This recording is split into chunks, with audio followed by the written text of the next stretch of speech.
might be wondering what's with the case. This is not Deal or No Deal. I don't have the possibility of lots of cash in here, but I do have something else that is very valuable to me, and I thought would be a fun way to kick off this conversation.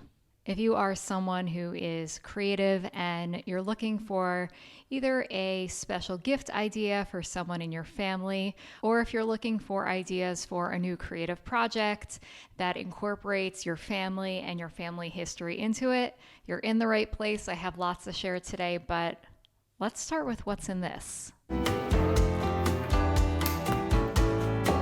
The first Easter egg on this is my maiden name. So we know that this is pretty old. This is my college portfolio. This is the exact portfolio that I brought with me to all of my first interviews. We're not going to go through every project that's in here, but there is one particular project that pertains to this video.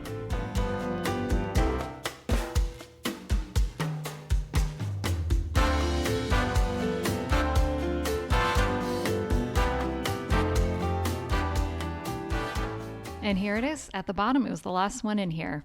So I was a graphic design major and I worked on this particular project. I want to say my junior year. It was right when we were learning page layout. And back in, I guess this was 2003 or 2004.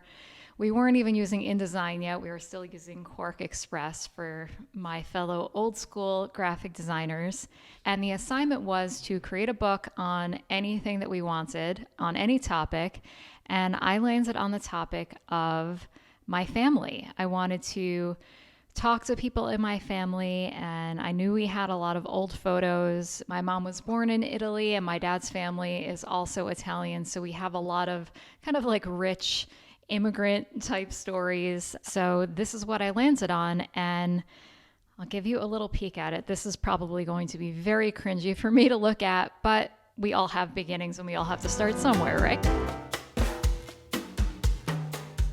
Wow, this is so wild for me to look at. Yes, definitely cringing at the amount of space that I did not leave in the margins, but obviously very much doing a lot of typography exploration.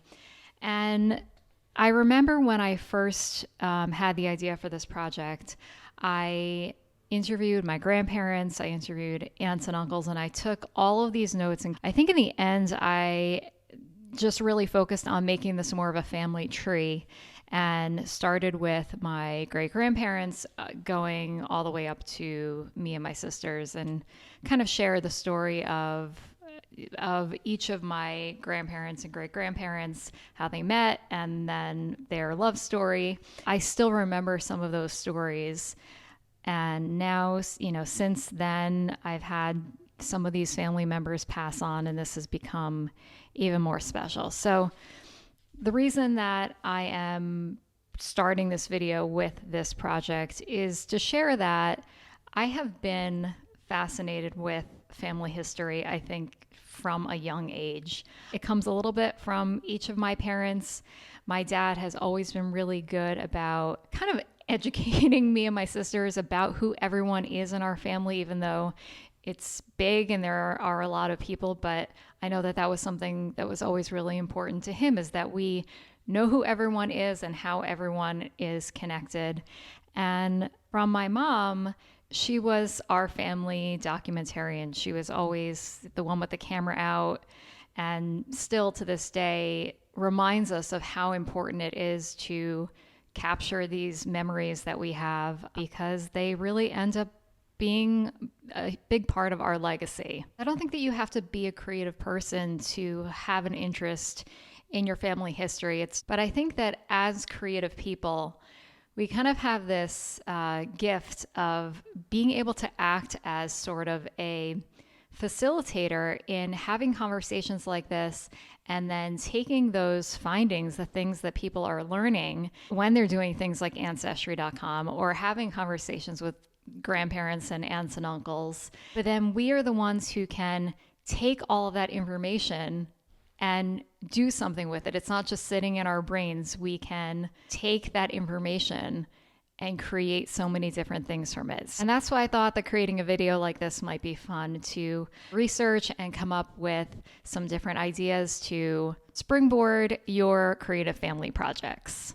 This graphic design assignment family book project was not the end of my creative journey as my unofficial family historian. Since then, we've been given so many new ways of preserving videos and preserving photos.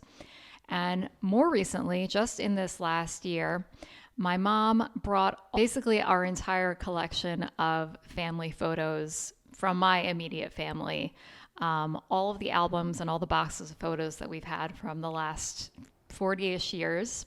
And slowly, I have been going through them and using an app called PhotoMine that my mom had found to take pictures of the old pictures, which then ends up on a site that you can share with family and friends. You can get prints made, etc. But my mom was here visiting when I had first started, and I was going through the photos with her, and it was bringing up so many memories, and I had so many questions, and I learned new things. And because it was right around the time that I was about to turn 40 years old, I thought, I think that this is the perfect time to do something intentional with these, not just digitizing these photos, but doing something else. So the family history project that I have embarked on for this year is to write photo essays based on my family photos, starting with when I was a baby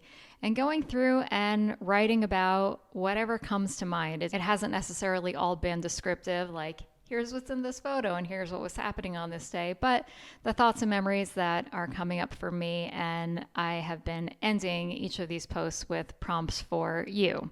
And I've been sharing these photo essays in two places if you'd like to check them out. One is on Instagram. I started a new account called Notes from Intermission, since I'm doing this around my midway point of life. And I also am sharing essentially the exact same content. Some of the essays are a bit longer on medium.com, and you can access both of those for free, and I will add links to those below. So this project that I'm working on now, it's not anything fancy or it's not anything complicated, but I think that this is the beauty of this medium of family history, is that you can take it in so many different directions. I just had a big birthday last month, and my sister put together the most special gift for me by asking family members and my closest friends to send in recorded messages that she then compiled into one epic video. It got me thinking that this could be an easy and fun way to create a family legacy video without a fancy videographer. Start with a single question or a series of questions and ask members of your family to record themselves with their responses. If you're looking for a good starting place, ask everyone to recount a family memory from their point of view and see how their responses may differ. For my birthday video, my sister used a service called Memento, but there's also another great option called Tribute. I'll link to both of those below. You can also simply download the videos to your device and string them all together using the free video software that comes with your computer like iMovie, or you can download my favorite video editing software, which is also free, and the platform I'm using to edit this video called CapCut. If the idea of video sounds too complicated, go back to the basics with photos. Digitize your old photographs using a photo scanner, a scanning service, or this app that we've been using called PhotoMine, and recreate albums based on themes, events, or decades. Digital is great and easy to share, but there is something special about holding a photo book in your hands. So if you're looking to reprint and gift family members with albums, I recommend using a site like Artifact Uprising or Blurb. If you love to draw, paint, or sketch, this is the idea for you. Choose your favorite medium and create custom portraits or scenes from old family photos, or you could be old-fashioned about it and have family members sit for you so that you can capture them in real life. And of course, this is a great way to get furry members of your family in there too. You can also think beyond people and illustrate settings or scenes that may be significant to your family, like this watercolor that I did a few years back of our family summer house on Cape Cod, which is the most special place to all of us in my family. If you don't have the time, skills, or interest in drawing or painting yourself, head over to Etsy where you'll find a plethora of talented custom artists who can help bring your vision to life. I love this idea because it combines two things that I love: research and creativity. You can use a service like Ancestry.com or ask around in your family to see how much of your family tree that you're able to fill in. Then create a visual using whatever medium you love most. Switching back into digital mode, consider creating an audio series where you have conversations with different people in your family about lessons they've learned or why they're proud of their heritage. Not all podcasts need to be published, so you can record conversations over Zoom or Skype and share them privately just between your family. If you need help getting set up with recording an audio show with multiple people, I shared a video on this topic recently, and I will link to that below.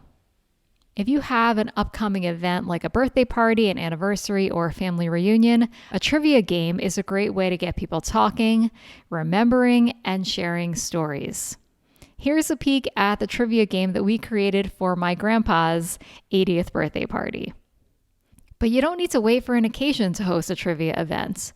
Compile a list of fun facts about your family and host your own trivia night or day, in person or virtual. So if you've been gathering family photos and you want to do something different with them other than putting them into an album, you can look into creating a true keepsake treasure in the form of jewelry. This idea comes from Prudence, who runs the site creativefamilyhistorian.com. And if you're looking for more ideas or someone to help you explore your family's history, please visit her site, which I will link to below. It is a wealth of information and it's beautifully designed. One of the things I love most about this creative community is that the ideas are only starting here. I know that all of you watching this have your own ideas, maybe based on some of the ideas that we shared here today, but I'm always looking for more creative ideas and would love if you could share some of those below. Let me know if you've already done creative family history projects or you have some on the docket. I would love to hear about each and every one of them. If you enjoyed this video, be sure to like and subscribe. And until we meet again, get out there and make something beautiful.